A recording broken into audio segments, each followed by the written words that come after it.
Hello बच्चों, कैसे हैं आप सब। आई होप आप लोग बिल्कुल बढ़िया होंगे, बिल्कुल मजे में होंगे। आइए स्टार्ट करते हैं हमारा अगला lecture NEET ultimate crash course batch में, जो कि मूल कॉन्सेप्ट का लास्ट लेक्चर होने वाला है।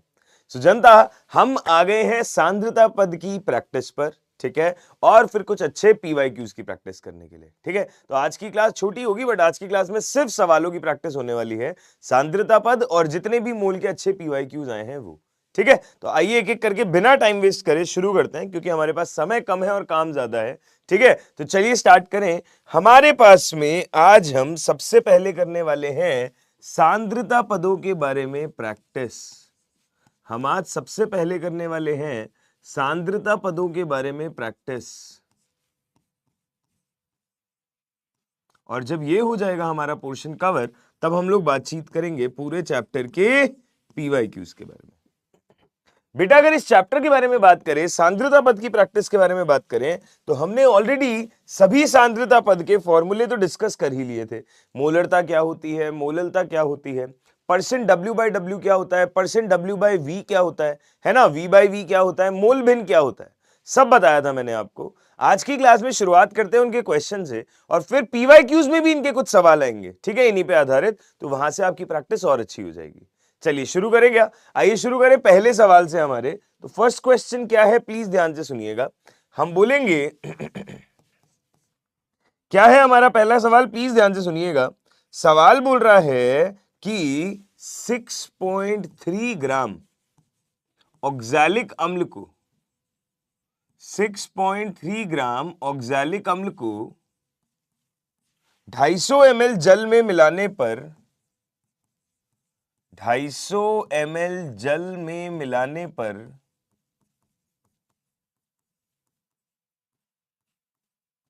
आपको बताना है विलयन की मोलरता क्या होगी। विलयन की मोलरता ज्ञात कीजिए।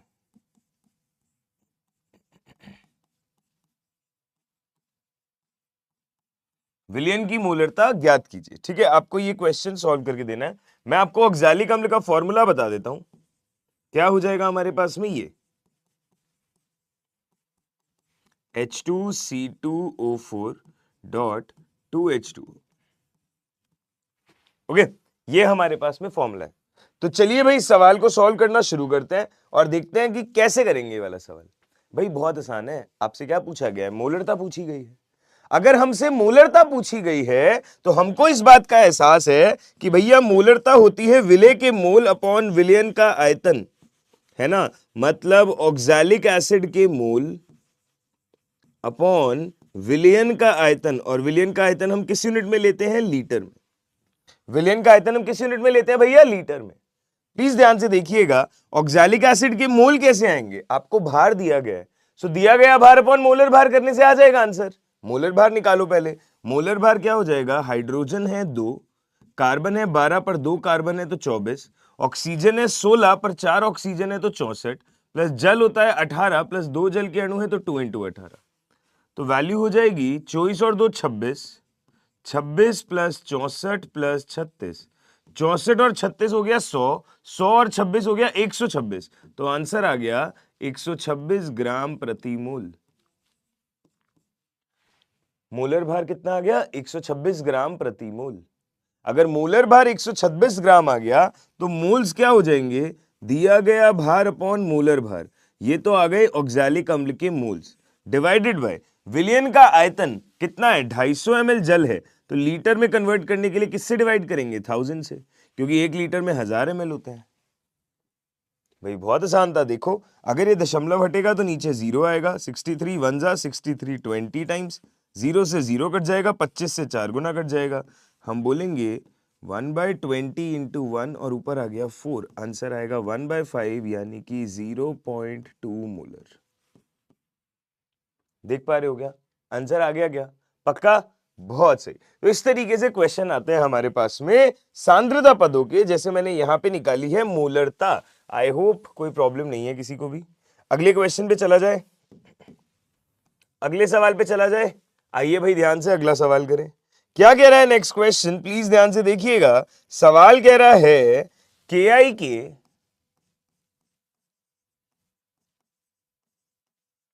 20% W/W जलीय विलयन के लिए, 20% W/W जलीय विलयन के लिए मोललता ज्ञात कीजिए। हमें बताना है मोललता का मान क्या होगा।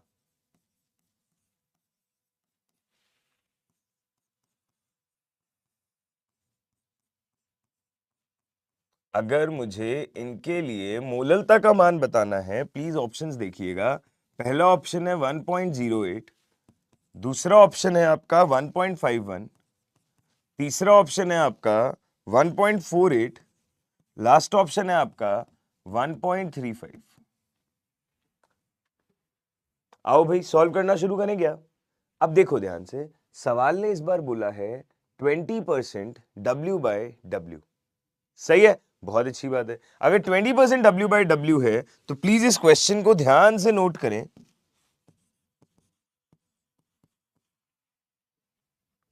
हमने बोला कि क्या हमें Ki का मोलर मास दिया हुआ है, क्योंकि Ki के मोलर मास की हमको आवश्यकता पड़ेगी।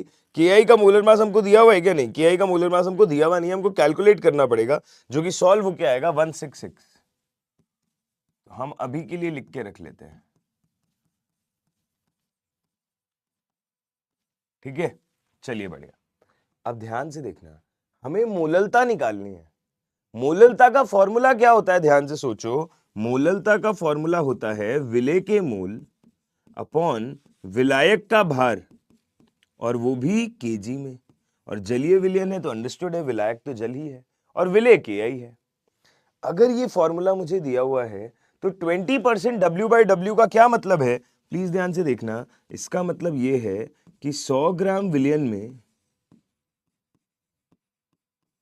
100 ग्राम विलयन में 20 ग्राम Ki है। 100 ग्राम विलयन में 20 ग्राम Ki है। अगर Ki 20 ग्राम है तो जल कितना है? 80 ग्राम।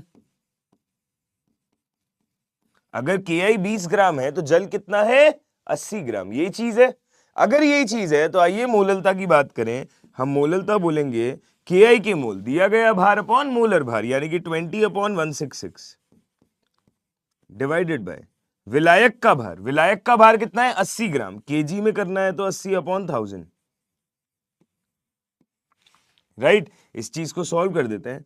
ये बन जाएगा 20/166 इंटू 80 इंटू 1000 ऊपर, राइट। इसको सॉल्व कर देना। इसको जब सॉल्व कर लोगे तो लगभग लगभग आंसर बनेगा इतना, और अगर इतना बनेगा तो करेक्ट आंसर हो जाएगा बी ऑप्शन। प्लीज ध्यान से देखें, कोई भी दिक्कत, कोई भी समस्या, कोई भी परेशानी है तो बताएं। कोई दिक्कत, कोई समस्या, कोई परेशानी है तो बताएं प्लीज। सही है क्या? बढ़िया। आगे चले, अगले क्वेश्चन की तरफ चले। चलो भाई, ये मोललता पे आधारित सवाल हो गया। एक क्वेश्चन और देखो। सवाल ये कह रहा है कि यदि मेरे पास एक विलयन है जिसके अंदर मेरे पास क्या क्या है, एक विलयन में 4 ग्राम तो NaOH है और 54 ग्राम वाटर है। मेरे पास 4 ग्राम NaOH है और 54 ग्राम वाटर है।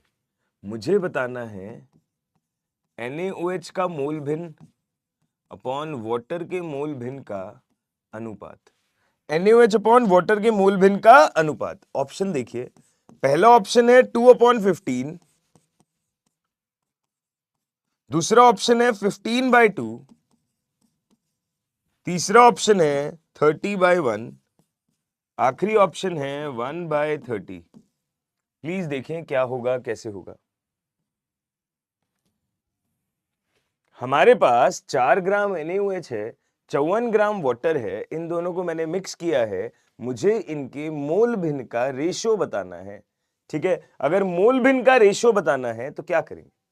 तो भैया मोल भिन्न क्या होता है? उस चीज के मोल अपॉन टोटल मोल, है ना। तो अगर मैं यहां पे NaOH का मोल भिन्न निकालना चाहता हूं, प्लीज गौर से नोट करिएगा। तो NaOH का मोल भिन्न क्या हो जाएगा?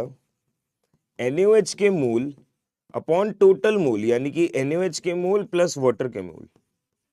इसी तरह अगर मैं वाटर का मोल भिन्न निकालना चाहता हूं तो वो हो जाएगा वाटर के मोल अपॉन टोटल मोल।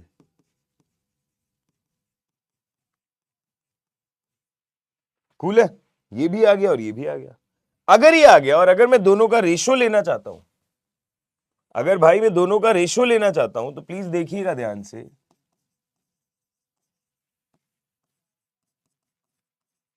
तो भाई वो रेशो हो जाएगा NaOH के मोल अपॉन वाटर के मोल। अगर NaOH के मोल अपॉन वाटर के मोल हो जाएगा, क्योंकि भाई डिनोमिनेटर तो दोनों में कॉमन है, वो तो कट ही जाएगा। अगर वो कट ही जाएगा तो फिर NaOH के मोल अपॉन वाटर के मोल, यानी कि ध्यान रखिएगा कभी भी मोल भिन्न का रेशो लो तो उन्हीं चीजों के मोल का रेशो ले लो, एक ही बात होती है। अगर ये आ गया तो NaOH के मोल हो जाएंगे दिया गया भार अपॉन मोलर भार। तो NaOH का मोलर भार आपको याद हो जाना चाहिए, अभी तक प्रैक्टिस से 40 होता है, डिवाइडेड बाय जल का मोलर भार होता है 18, तो ये हो गया 54/18। प्लीज ध्यान से गौर करिएगा, हम बोलेंगे ये वैल्यू हो जाएगी 1/10 और ये वैल्यू हो जाएगी 3/1, तो ये आंसर आ जाएगा 1/30। और अगर ये आंसर आ गया 1/30 तो आंसर आ जाएगा डी ऑप्शन। आंसर क्या आ जाएगा दोस्त? D option. क्लियर है? समझ आई बात? कोई दिक्कत है तो बताइए प्लीज, कोई भी दिक्कत है तो बताइए प्लीज, फिर हम अगला सवाल करते हैं। चलेंगे नेक्स्ट क्वेश्चन की तरफ। चलो बहुत ही बढ़िया, बहुत ही उम्दा। आइए ध्यान से, एक क्वेश्चन आप लोगों के लिए होमवर्क और दे रहा हूं, एक क्वेश्चन आप लोगों के लिए होमवर्क और दे रहा हूं। क्या सवाल है देखना ध्यान से। सवाल कह रहा है 8 ग्राम NaOH को 8 ग्राम NaOH को 18 ग्राम जल में मिलाया गया। 8 ग्राम NaOH को 18 ग्राम जल में घोला गया। ठीक है, हमें बताना है विलियन में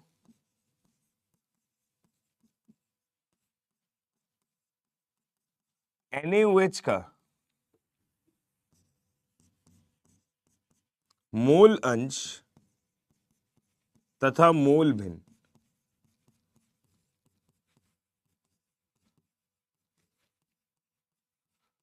विलियन में NaOH का मोल अंश तथा मोल भिन्न क्या होगा? ठीक है, मोल अंश तथा मोल भिन्न तो एक ही बात हो जाती है भाई, मोललता। मोल अंश मतलब मोल भिन्न, है ना, मोल फ्रैक्शन। यह आपसे पूछा गया है ये।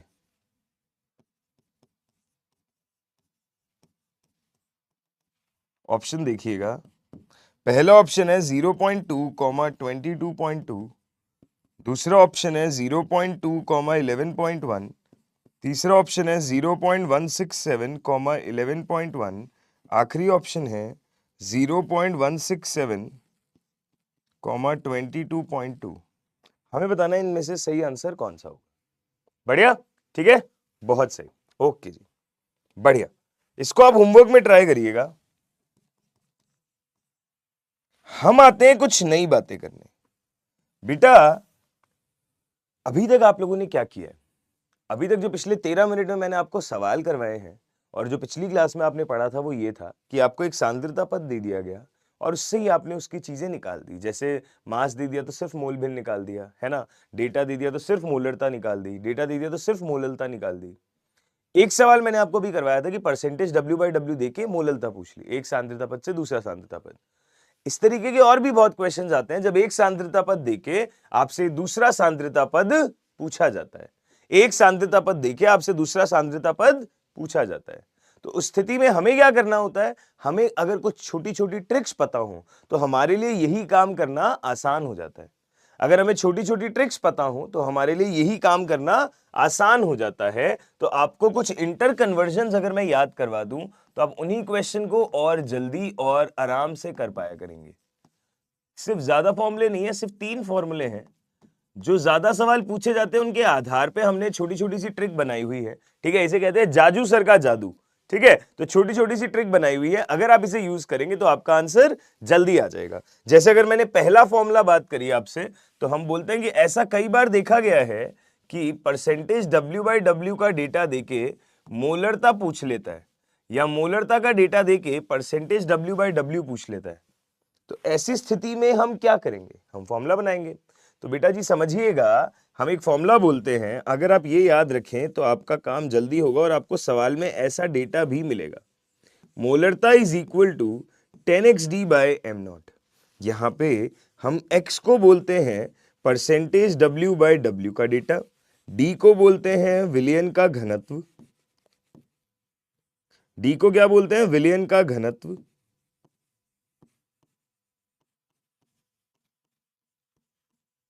m0 को बोलते हैं विलेय का मोलर भार।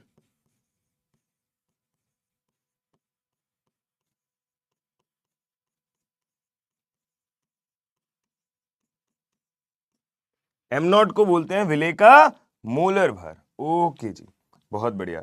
सो मोलरता बराबर हो गई 10xd बाय m0, जहां पे x है परसेंटेज W बाय W का डेटा, d है विलयन का घनत्व और m0 है विलेय का मोलर भार। तो आपको परसेंटेज W बाय W और घनत्व का डेटा दे देगा और मोलरता पूछ लेगा, तो आप डायरेक्ट ये फॉर्मूला लगाएं, आपका आंसर आ जाएगा।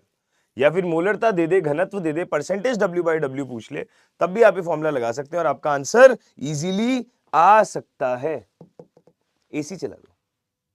ठीक है जी, यहां तक बढ़िया है, बहुत सही। आइए भाई अगले एक्सप्रेशन की तरफ चलते हैं। अगर ये पहला इंटरकन्वर्जन समझ में आया तो हम दूसरे इंटरकन्वर्जन की तरफ चलें। दूसरा इंटरकन्वर्जन क्या है? मोललता और मोल भिन्न के बीच का है। प्लीज ध्यान से देखिएगा, ये x है परसेंट W बाय W, ये है मोल भिन्न। मोललता और मोल भिन्न के बारे में मैं बात करना चाह रहा हूं, तो हमारे पास में क्या रिलेशन होता है? प्लीज ध्यान से देखें। हम बोलेंगे जो मोललता है ये बराबर होगी विलेय का मोल भिन्न अपॉन 1 माइनस विलेय का मोल भिन्न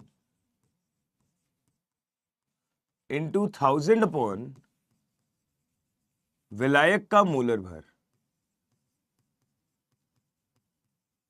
इंटू 1000 अपॉन विलायक का मोलर भार। ठीक है, आइए इसको हम लोग लेबलिंग कर देते हैं ताकि हम सबको ये चीजें याद रहें और इससे भी हम क्वेश्चन इजीली सॉल्व कर सकते हैं। आप ध्यान से देखिएगा, m का मतलब होता है मोललता, राइट? m का मतलब क्या होता है? मोललता। यहां पे मैं बता दूं भाई, m का मतलब होता है मोलरता। ओके, स्मॉल m हो गया मोललता, ये हो गया मोल भिन्न। अब विलेय का है विलायक का, वो तो लिखा हुआ है, ठीक है। और m विलायक हो गया विलायक का मोलर भार,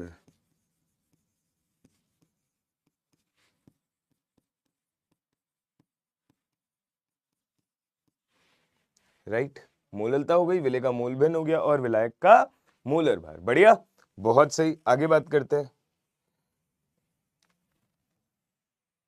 अगली चीज देखिएगा, अगली चीज देखिएगा, थर्ड पॉइंट, मोललता और मोलरता के बीच में क्या रिलेशन है?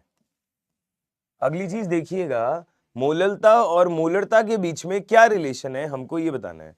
तो हम बोलेंगे कि भैया ध्यान से सुनिए, हमारे पास जो मोललता है ये बराबर हो जाएगी मोलरता इंटू 1000 अपॉन 1000 टाइम्स घनत्व माइनस मोलरता इंटू विलेय का मोलर भार। यस, हम बोलेंगे मोललता बराबर हो जाएगी मोलरता इंटू 1000 अपॉन 1000 टाइम्स घनत्व माइनस मोलरता इंटू विलेय का मोलर भार। ओके, बहुत सही। चलिए आइए ध्यान से देखते हैं, चलिए आइए इसको ध्यान से देखते हैं। अगर हम लेबलिंग कर दें पहले चीजों की, तो स्मॉल m तो हो गई विलयन की मोललता। अगर आप ये फॉर्मूले याद कर लोगे ना भाई, आपकी बहुत मदद हो जाएगी।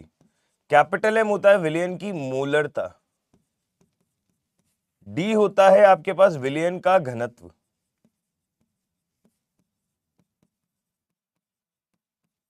ठीक है। हम बोलेंगे m0 होता है विलेय का मोलर भार,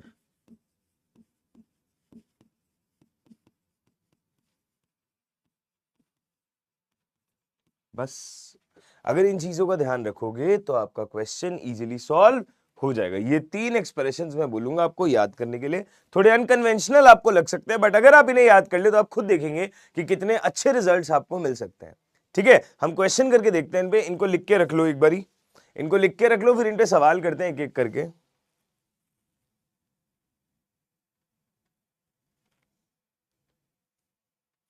करें भाई? आ जाओ, आओ भैया, ध्यान से देखो, इन पे एक दो सवाल करके देखते हैं, बाकी PYQs में और आएंगे। तो अगर मैं आपको पहला क्वेश्चन बताऊं, अगर मैं आपको पहला क्वेश्चन बताऊं तो हम बोलेंगे यदि किसी जलीय विलयन में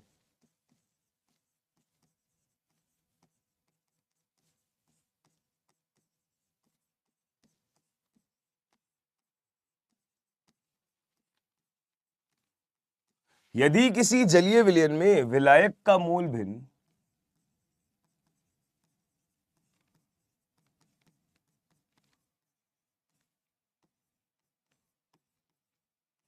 यदि किसी जलीय विलयन में विलायक का मोल भिन्न 0.8 हो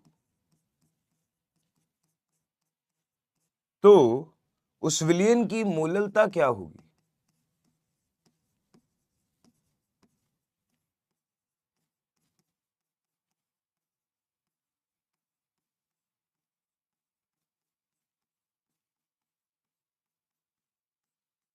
ठीक है, उस विलयन की मोललता क्या होगी?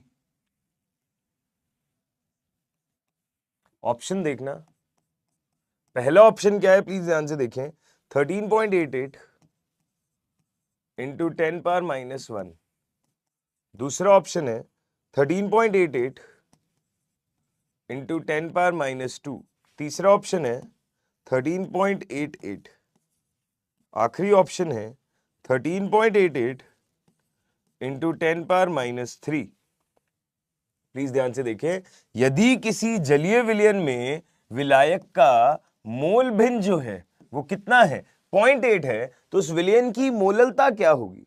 पहले तो ये समझो कि मोललता निकालनी है, मोल भिन्न का डेटा दिया है, तो आपके दिमाग में फट से एक फॉर्मूला आना चाहिए, वो ये कि अगर मैं विलायक को ए मानता हूं और विलय को बी मानता हूं, जो मैंने पहले डिसाइड किया था, तो मेरा फॉर्मूला तो ये होता है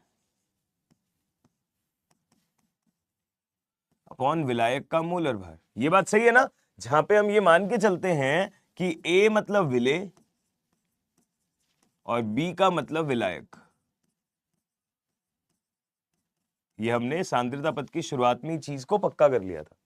बढ़िया। अगर ये चीज पता है तो अब एक बात को नोट करिएगा, आपको विलायक का मोल भिन्न 0.8 दिया है, मतलब सवाल ने आपको XA का डेटा 0.8 दिया है। अगर XA आपको 0.8 दिया है और आपको ये चीज पता है कि XA प्लस XB का मतलब 1 होता है, तो हम यहां से ये कह सकते हैं कि XB का मान हो गया 0.2। XB का मान क्या हो गया? 0.2। अगर XB का मान 0.2 हो गया तो हम ऊपर वाले रिलेशन में उसको पुट करेंगे, वैल्यू आ गई 0.2 अपॉन 1 माइनस 0.2 इंटू 1000 अपॉन विलायक कौन है? जल है। अगर जलीय विलयन है, विलायक जल है, तो ये वैल्यू हो गई 18।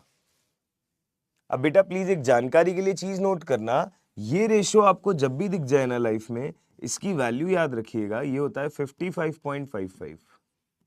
ये प्लीज याद कर लो, बहुत काम आएगा। 1000/18 जब भी करना हो, आंसर आता है 55.55। अगर ये आ गया तो ये हो गया 0.2 अपॉन 0.8 इंटू 55.55।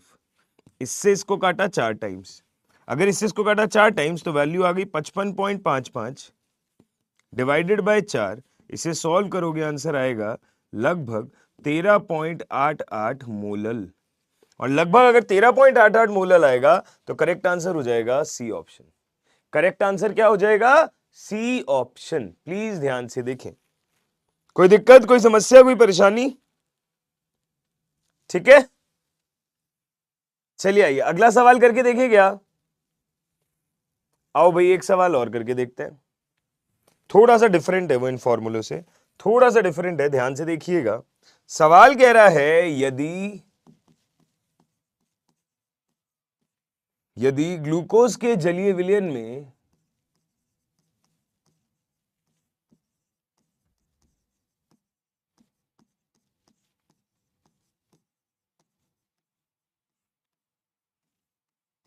यदि ग्लूकोज के जलीय विलयन में मोल भिन्न का मान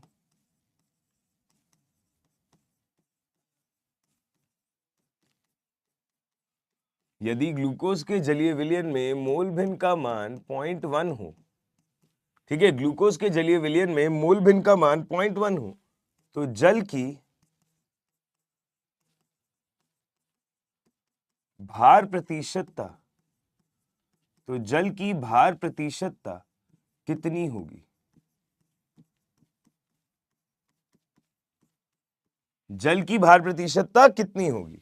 आंसर देखिएगा, ए ऑप्शन है 27%, बी ऑप्शन है 37%, सी ऑप्शन है 47% और आखिरी ऑप्शन है 57%। ठीक है, प्लीज ध्यान से नोट करिए डेटा।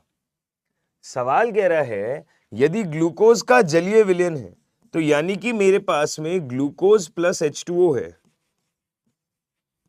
मेरे पे जो विलयन है वो क्या है? Glucose plus H2O। ठीक है, ये है आपका विलेय और ये है आपका विलायक। तो यदि मेरे पास ग्लूकोज प्लस H2O का विलयन है जिसमें मोल भिन्न 0.1 है, किसका मोल भिन्न? ऑब्वियसली विलेय का मोल भिन्न है, यानी कि आपको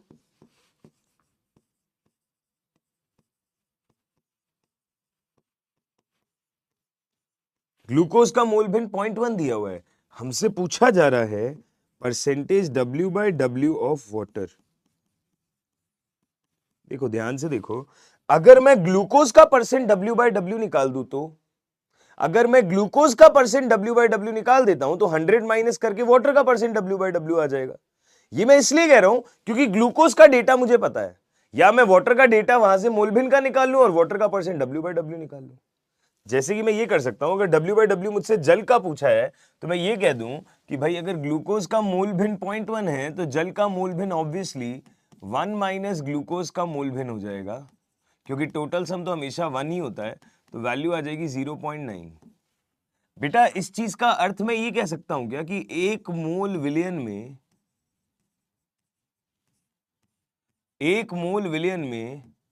0.9 मोल तो जल का है और 0.1 मोल ग्लूकोज का है।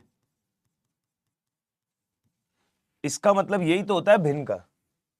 मोल भिन्न का मतलब यही तो होता है given mole upon total mole. Total mole अगर 1 है तो उसके मोल 0.9 है और इसके मोल 0.1 है। अगर ऐसा है तो आपको दोनों के मोल पता चल गए तो आप क्या दोनों के भार नहीं निकाल सकते? बिल्कुल निकाल सकते हैं। यहां से हम ये कह सकते हैं कि जल का भार हो जाएगा मोल इंटू मोलर भार, यानी कि 0.9 इंटू 18, यानी कि वैल्यू हो जाएगी 16.2 ग्राम। इसी तरह अगर मुझे ग्लूकोज का भार निकालना हो तो वो हो जाएगा ग्लूकोज के जितने भी मोल हैं इंटू उसका मोलर भार, ये वैल्यू हटके दशमलव हटके 10 आ जाएगा, आंसर आ जाएगा 18 ग्राम। ये 16.2 ग्राम, नीचे वाला 18 ग्राम। अगर ऐसा है तो हमें क्या बताना है? परसेंट W/W जल का बताना है ना भाई, तो जल का भार अपॉन टोटल भार।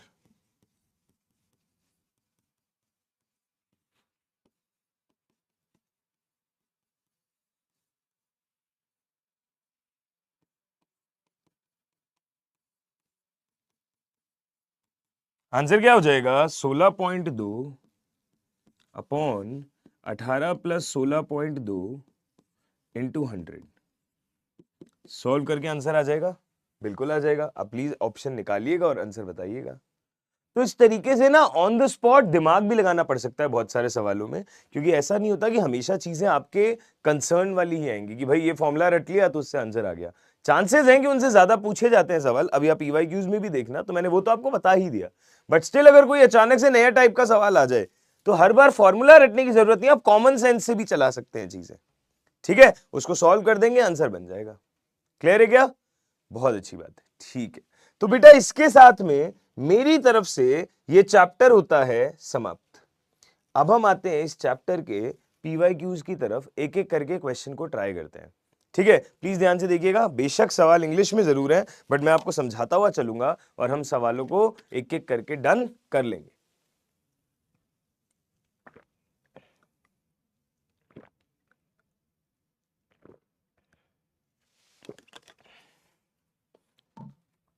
प्लीज देखिएगा, पहला सवाल क्या कह रहा है, समझो ध्यान से। The amount of glucose required to prepare 250 ml of M/20 aqueous solution. आते ही बिल्कुल सांद्रता पद का सवाल आपके सामने। M/20 का मतलब है 1/20 मोलर। आयतन है 250 ml, आपको ये जलीय विलयन बनाने के लिए कह रहा है, इसके लिए ग्लूकोज की कितना भार चाहिए होगा ये आपसे पूछा है। तो बेटा जी आपको बेसिकली सवाल ने ग्लूकोज की मोलरता दी हुई है, कितनी दी हुई है 1/20 मोलर, ठीक है। आपको विलयन का आयतन दिया हुआ है 250 ml। अगर मैं लीटर में लिखना चाहता हूं तो 250/1000 लीटर, इससे ये कट गया, इससे ये 4 टाइम, आंसर आ जाएगा 0.25 लीटर।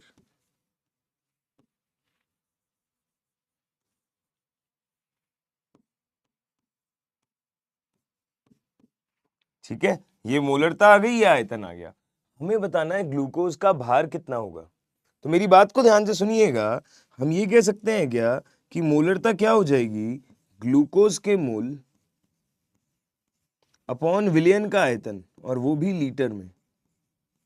ठीक है, तो हमने बोल दिया कि मोलरता हो गई 1/20, ये किसके बराबर हो गई, ग्लूकोज के मोल अपॉन विलयन का आयतन। तो ग्लूकोज के मोल अपॉन आयतन हो गया 0.25, राइट।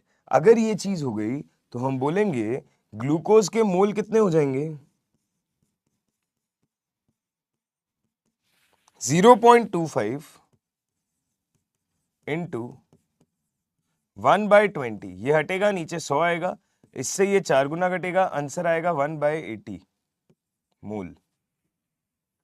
अगर मोल आ गए तो मुझे भार निकालना है।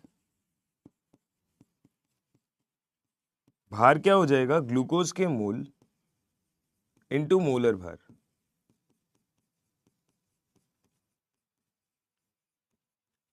ग्लूकोज के मोल हो गए 1/80, मोलर भार हो गया 180। 18 से 0 से 0 कट गया, 18/8 ग्राम। 8 2 जा 16, ठीक है, 20 आ गया, 8 2 जा 16, फिर 20 आ गया, तो ये ऐसे चलता जाएगा, राइट। बढ़िया, ठीक है, बहुत बढ़िया। 2.25 आएगा ना ये, हाँ, फिर आगे 16 आएगा, वो 4 डिफरेंस आएगा, 2.25 आंसर आएगा। अगर आंसर 2.25 आएगा तो करेक्ट आंसर आपका क्या हो जाएगा, ए ऑप्शन। प्लीज ध्यान से देख ले, मोल कॉन्सेप्ट का पूरा एप्लीकेशन है, यहां मोल और भार वाला फॉर्मूला भी लग गया, मोलरता के डेटा से सॉल्व भी हो गया। आप देख सकते हैं कैसे किया, नीट में आया हुआ सवाल है, आपको आना चाहिए, नीट 2024 का सवाल है, यस, नीट 2024 का सवाल है ये। प्लीज ध्यान से नोट करें, कोई दिक्कत है तो बताएं। अगले क्वेश्चन पे चले, आइए भाई अगले सवाल की तरफ चलते हैं। सवाल क्या कह रहा है, देखो, 1 gram of hydrogen has same number of molecule as in, मतलब ये कह रहा है कि 1 ग्राम हाइड्रोजन में जितने अणु हैं उतने ही अणु इनमें से किस ऑप्शन के अंदर मौजूद है, उतने ही अणु इनमें से किस ऑप्शन में मौजूद है। अगर मैं 1 ग्राम हाइड्रोजन में अणु निकालने की बात करना चाहता हूं तो भाई निकालने का फॉर्मूला बड़ा सिंपल है, हमें पता है, पहले निकाल दो मोल और फिर उसे Na से मल्टीप्लाई कर दो। तो भैया H2 एक अणु है, तो पहले अगर इसके मोल निकाल दें, दिया गया भार अपॉन मोलर भार, H2 का मोलर भार 2 हो जाता है, तो ये हो गए। और अगर मैंने अणुओं की संख्या निकाल दी तो मोल्स इंटू Na कर दोगे, तो आंसर आ जाएगा Na/2 अणु। आंसर क्या आ जाएगा, Na/2 अणु। अगर अणुओं की संख्या ये आ रही है तो अब मुझे हर ऑप्शन में चेक करना पड़ेगा कहां पे ये वैल्यू मैच कर रही है। तो मुझे लग रहा है ए ऑप्शन में ही मेरा काम बन सकता है, क्योंकि अगर मैं नाइट्रोजन के मोल निकालूं तो वो हो जाएगा दिया गया भार अपॉन मोलर भार, ये आंसर आ गया 1/2 मोल। और जहां पे मोल सेम आ गए वहां पे अणुओं की संख्या तो सेम आनी ही है।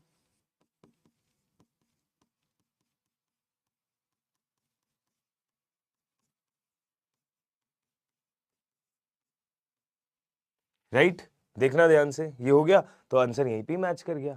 और देखो, और देखो, अगर मैंने 18 ग्राम जल की बात करी तो क्या वहां पे भी ये चीज मिल जाएगी क्या, यस। अगर मैंने 18 ग्राम जल की बात करी तो देखना ध्यान से, अगर मैंने बोला 18 ग्राम जल है तो जल के मोल हो जाएंगे दिया गया भार अपॉन मोलर भार, मोलर भार भी 18 होता है, तो आंसर आ गया 1 मोल। तो अणुओं की संख्या हो जाएगी मोल इंटू Na, यानी कि Na अणु। तो देखो यहाँ पे मैच नहीं कर रहा, तो खैर बाकी ऑप्शन हम इस तरीके से ट्राई तो कर ही सकते हैं, बट आंसर तो हमारा ए ऑप्शन में आ ही गया, आंसर तो हमारा ए ऑप्शन में आ ही गया, सही है। बहुत बढ़िया, ठीक है। इस तरीके से आप ये क्वेश्चन भी कर लोगे। अगला सवाल देखो। अब देखो, इसने स्टोइक्योमेट्री की बात करी है आपसे, वो भी सांद्रता पदों को मिला के, क्योंकि आपको पता है ना मोल का फॉर्मूला, अब आपके पास एक दिया गया भार अपॉन मोलर भार होता था, एक संख्या अपॉन एनए होता था, एक एसटीपी पे आयतन अपॉन 22.4 होता था, पर अब आपके पास मोल का एक और फॉर्मूला आ गया है। क्या? मोलरता होता है मोल अपॉन आयतन, तो मोल्स हो गए मोलरता इंटू आयतन। एक और फॉर्मूला आ चुका है और उसी को अप्लाई करते हुए क्वेश्चन है, 1 gram of sodium hydroxide was treated with 25 ml 0.75 molar HCl solution. The mass of sodium hydroxide left unreacted.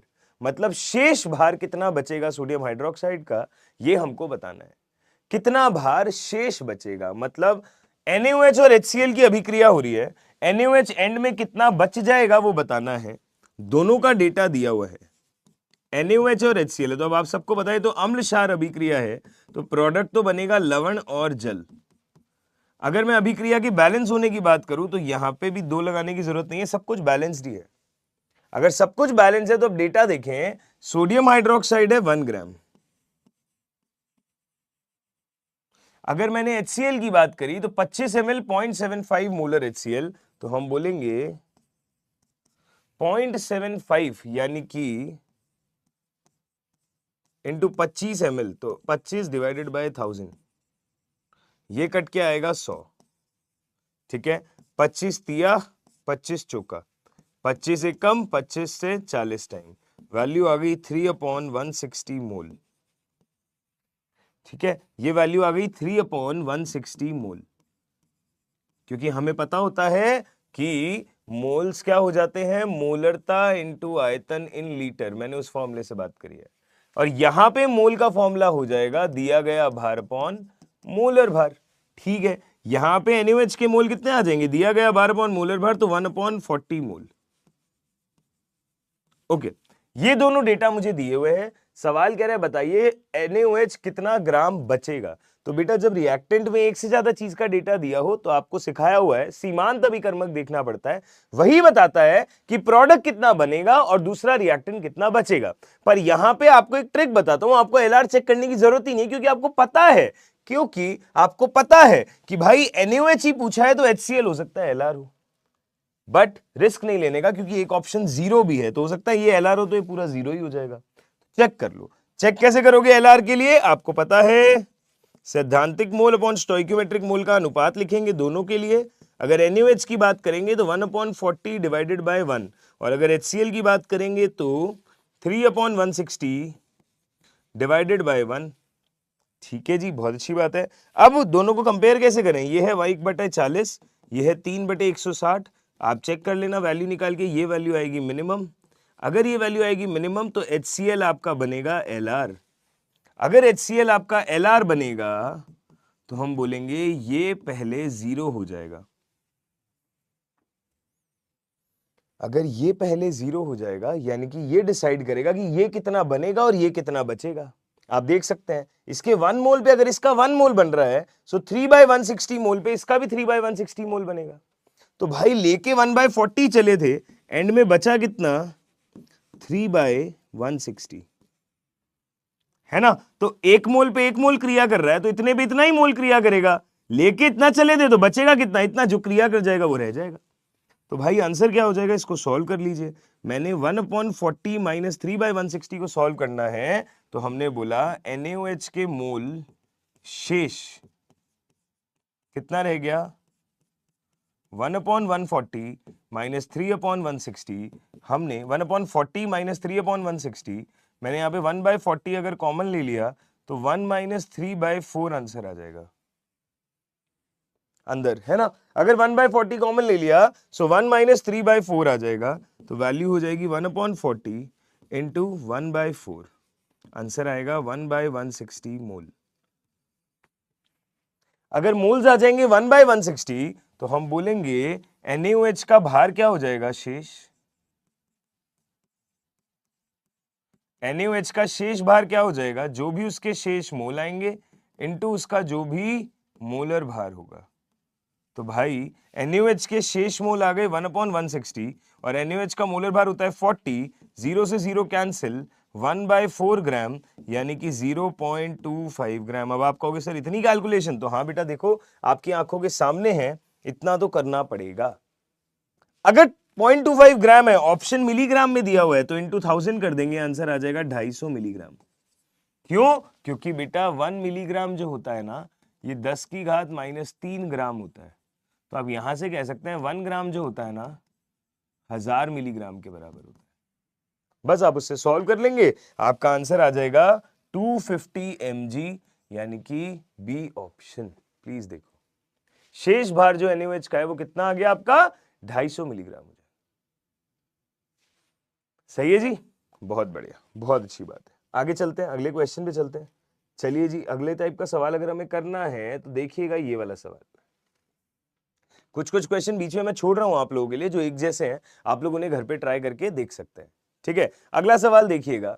A compound X contain 32% A, 20% B and remaining percent of C, then the empirical formula of X, मतलब मूलानुपाती सूत्र आपसे पूछा है यदि ए, B और सी का प्रतिशत संघटन आपको दिया हुआ है। तो भाई सिंपल सी बात है, आपको यह बात समझ में आ रही है कि कोई कंपाउंड है एक्स, उसमें 32% ए है, 32% ए है, 20% बी है, 52% हो गया, और 48% सी है। अगर ऐसा है तो हम यहां पे ये भी कह सकते हैं कि अगर यौगिक का भार है 100 ग्राम, अगर मेरे पास पूरे अणु का भार है 100 ग्राम, तो उसमें मेरे पास में 3 चीजें मौजूद हैं। 32 ग्राम तो ए का मौजूद है, ठीक है, 20 ग्राम बी का मौजूद है, और 48 ग्राम सी का मौजूद है। ठीक है जी, अगर आपके पास तीनों के भार है तो आप तीनों के मोल निकाल दोगे, फिर मोल का सरलतम अनुपात निकाल दोगे, वही तो मूलानुपाती सूत्र हो जाएगा। ठीक है, ए का मोलर भार कितना हो जाएगा, मोल कितना हो जाएगा, सॉरी, दिया गया भार अपॉन मोलर भार या परमाणु भार जो भी आपको दिया हुआ है, तो हमने बोल दिया ये आ गया 1/2। इसी तरह अगर बी के बारे में बात करेंगे तो दिया गया भार अपॉन मोलर भार ये आ जाएगा 1/2 अगेन। और अगर सी के बारे में बात करेंगे तो दिया गया भार अपॉन मोलर भार 32, 16 तिया 48, 16 दूनी 32। ठीक है, 1/2, 1/2, 3/2। अगर आप यहां पे चेक करें तो क्या सरलतम अनुपात 1:1:3 आ रहा है क्या? क्या सरलतम अनुपात 1:1:3 आ रहा है क्या? और अगर सरलतम अनुपात 1:1:3 आ रहा है तो आपका फॉर्मूला हो गया AbC3। आपका फॉर्मूला क्या हो जाएगा?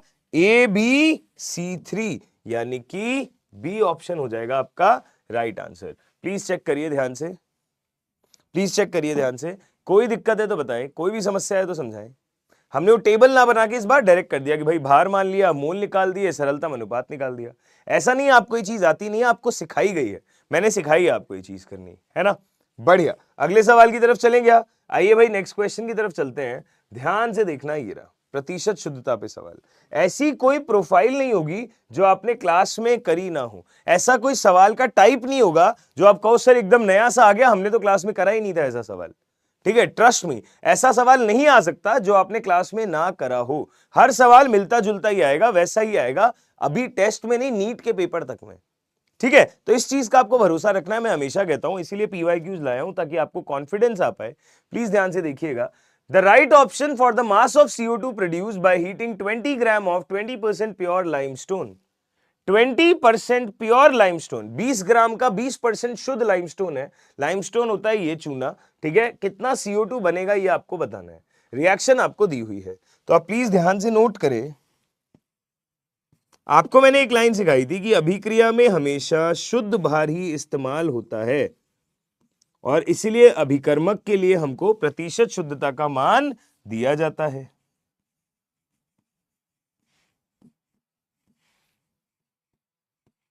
ये रिएक्शन है 20 ग्राम ऑफ 20% प्योर लाइमस्टोन, यानी कि हमने बोला कि यहां पे हमें एक्चुअली जो रिएक्शन में यूज करना है CaCO3 का प्योर मास, वो क्या हो जाएगा, जो भी टोटल मास है उसका 20%, जो भी मास है उसका 20%, वही तो प्योर मास है। तो हमने बोला ये वैल्यू हो जाएगी 4 ग्राम। हाँ जी, ये प्योर मास कितना हो जाएगा 4 ग्राम। अगर प्योर मास आपका 4 ग्राम हो जाएगा तो मोल्स कितने हो जाएंगे, दिया गया भार अपॉन मोलर भार, यानी कि 4/100 मोल हो जाएंगे। अब देखना ध्यान से, इसके 1 मोल पे CO2 का कितना मोल बन रहा है, 1 मोल। तो इसके 4/100 मोल पे CO2 का भी कितना बनेगा, 4/100 मोल। हमने कहा था जिसका डेटा दिया हो और जिसका डेटा पूछा हो उसके बीच में स्टोइक्योमेट्री का रिलेशन बनाएंगे। तो 1 मोल पे 1 मोल बन रहा है, सो 4/100 मोल से CO2 के भी कितने मोल बन जाएंगे, 4/100 मोल ही बन जाएंगे। अगर CO2 का 4/100 मोल आ गया तो हमसे तो मास पूछा गया है, मास क्या हो जाएगा, मोल इंटू मोलर भार। और अगर मैं मोल इंटू मोलर भार करता हूं तो 4/100 इंटू 44 अगर मैंने किया तो वैल्यू हो जाएगी 176 डिवाइडेड बाय 100, यानी कि 1.76 ग्राम। और अगर वैल्यू आ गई 1.76 ग्राम तो आपके सामने पहला ही ऑप्शन है जिससे आप आंसर का पता चेक कर सकते हैं। यस, तो प्रतिशत शुद्धता का सवाल, कॉन्सेप्ट सिर्फ इतना सा कि अभिक्रिया में हमेशा शुद्ध भार ही यूज होता है ना, अभिक्रिया में हमेशा शुद्ध भार ही यूज होता है। Make sense? बढ़िया। चलिए पानी पी लेते हैं, फिर अगला सवाल करेंगे। मैं आप लोगों के लिए नेक्स्ट सवाल इतना निकाल देता हूं ताकि आप लोग पढ़ के ट्राई कर सकें। ये तो वही है, एम्पिरिकल फॉर्मूला टाइप का, ये आप कर लोगे। ये वाला सवाल देखना।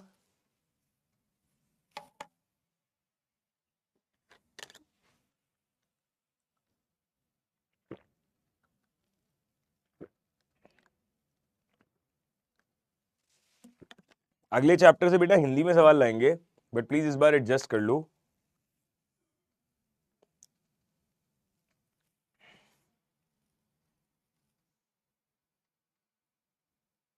हाँ जी,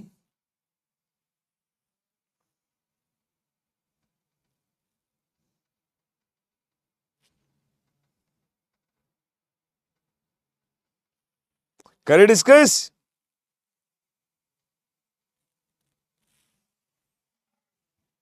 आइए, सवाल कह रहा है suppose the elements x and y, suppose the elements x and y combine to form two compounds XY2 and X3Y2। सवाल कह रहे हैं x और y दो परमाणु हैं, वो मिलके दो तरीके के अणु बनाते हैं, या तो XY2 बनाता है या X3Y2 बनाता है। ठीक है, when 0.1 mole of XY2 weighs 10 gram. सवाल कह रहा है जब इसका 0.1 मोल आप लेते हैं तो वो 10 ग्राम वेट रखता है।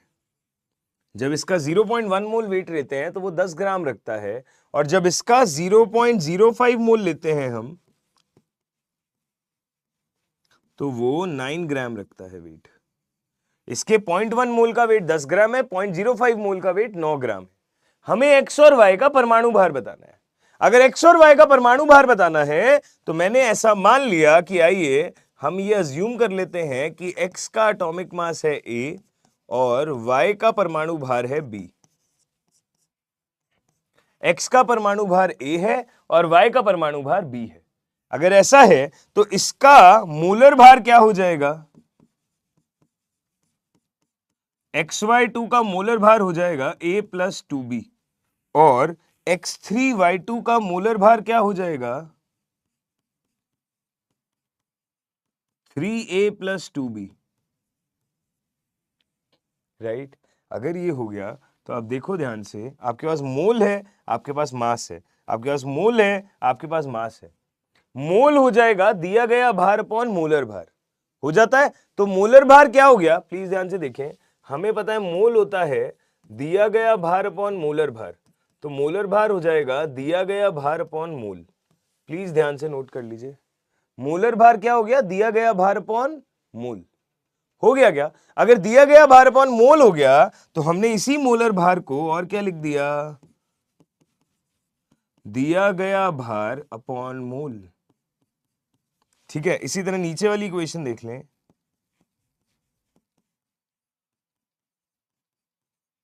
दिया गया भार अपॉन मोल। अगर मैंने इसको चेक किया तो प्लीज गौर से देखिएगा, a प्लस 2b जो है ये आपका किसके बराबर है, XY2 का कितना भार है 10 ग्राम अपॉन इसके मोल कितने हैं 0.1, इसको हटाया ऊपर 10 हो गया, ये आ गया आंसर 100। ये कोई पहली इक्वेशन। दूसरी इक्वेशन क्या होगी, x3y2 है 3a प्लस 2b,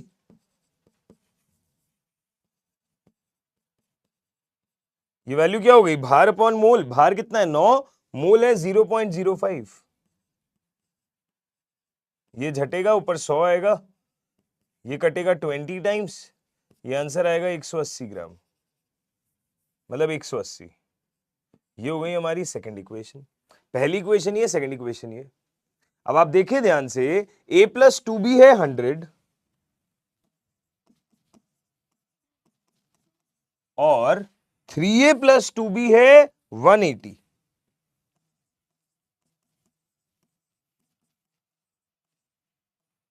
ये है पहली इक्वेशन, ये है दूसरी इक्वेशन।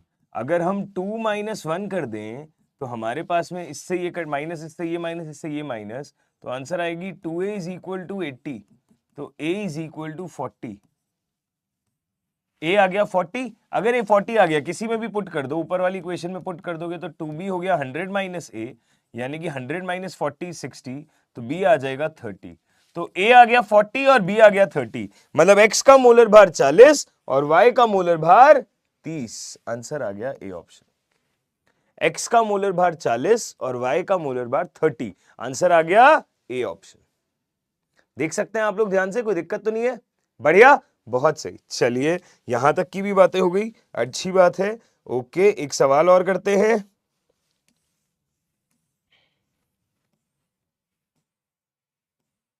ये वाला सवाल ध्यान से देखिएगा, हम सिर्फ एक्सप्रेशन बनाएंगे, सॉल्व आप लोग घर पे करना, बट हाँ अच्छा सवाल है तो एक बार मैं बताना तो चाह रहा हूं आप लोगों को। सवाल ये कह रहा है, what is the mass of precipitate formed, अवक्षेप का भार बताइए कितना बनेगा जब 50 ml 16.9% W/V सोल्यूशन AgNO3 का मिक्स किया जाता है 50 ml 5.8% W/V solution of NaCl। ठीक है, बढ़िया, हमें बताना है ये। सवाल कह रहा है जब AgNO3 को बेसिकली NaCl के साथ क्रिया करवाया जाता है, आप देख सकते हैं आयनिक अभिक्रिया है, AgCl का अवक्षेप बनेगा सफेद रंग का और साथ में NaNO3 बनेगा। सवाल कह रहा है इसका कितना ग्राम बनेगा यदि AgNO3 के लिए हमें डेटा दिया हुआ है 16.9% W/V, मुझे AgNO3 के लिए डेटा दिया हुआ है 50 ml 16.9% W/V।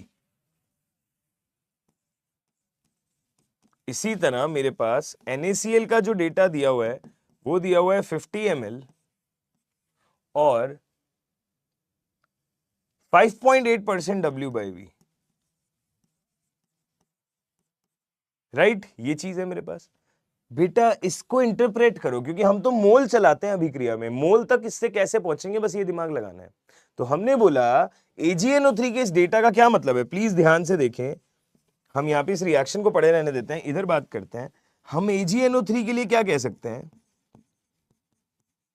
16.9% W/V 50 ml, यानी कि हम ये कह सकते हैं क्या कि 100 ml सॉल्यूशन में कितना ग्राम AgNO3 है, 16.9 ग्राम। ये मुझे उस परसेंटेज के डेटा से समझ आता है कि 100 ml सॉल्यूशन में इतना ग्राम AgNO3 है, बट मेरे पास कितना ml है एक्चुअली, 50 ml है। अगर 100 में इतना है तो अगर मैंने इसका आधा कर दिया तो बेटा 50 ml सॉल्यूशन में इसका आधा हो जाएगा, यानी कि 8.45 ग्राम AgNO3।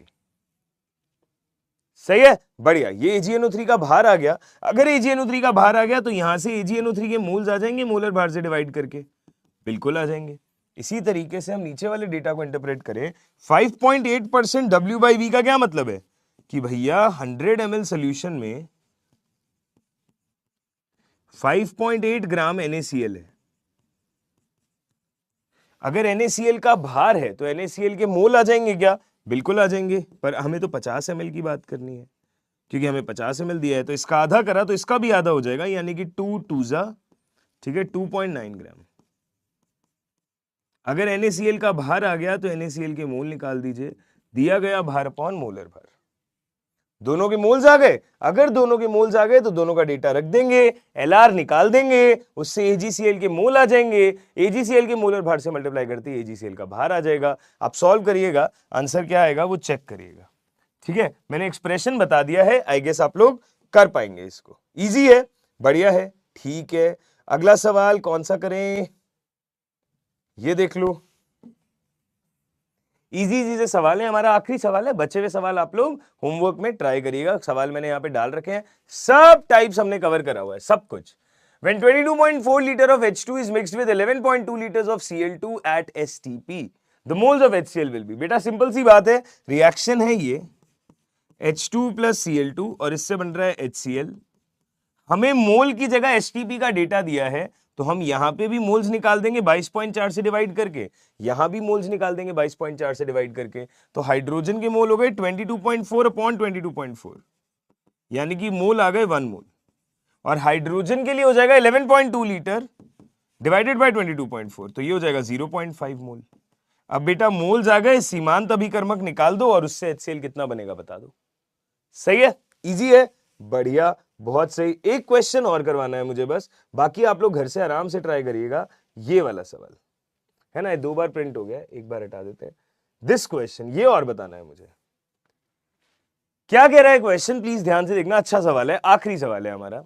सवाल कह रहा है what volume of oxygen gas measured at 0 degree Celsius and 1 atm is needed to burn completely 1 liter of propane gas measured under same conditions।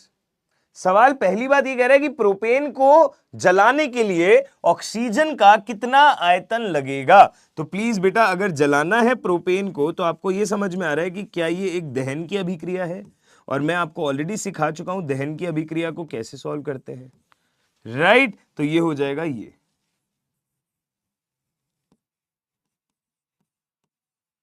ये अभिक्रिया है मेरे पास, ये अभिक्रिया है मेरे पास। आई गेस कोई प्रॉब्लम नहीं है इसके अंदर, बढ़िया। अगर कोई प्रॉब्लम नहीं है, रिएक्शन ये है। सवाल कह रहे हैं टेम्परेचर फिक्स है, प्रेशर फिक्स है और सभी गैसेस हैं।